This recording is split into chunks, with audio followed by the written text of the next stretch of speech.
बिस्मिल्लाहिर्रहमानिर्रहीम। सही बुखारी हदीस नंबर 323।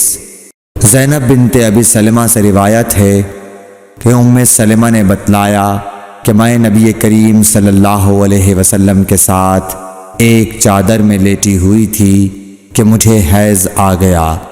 मैं चुपके से चली गई और हैज़ के कपड़े बदल लिए। आपने पूछा, क्या तुझको हैज़ आ गया है? मैंने कहा, जी हाँ।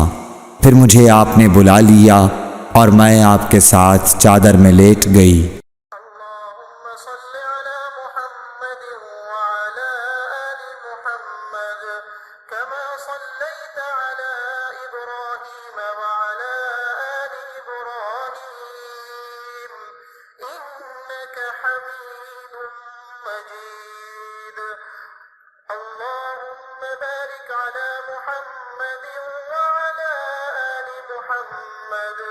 كما باركت على إبراهيم وعلى آل إبراهيم إنك حميد مجيد।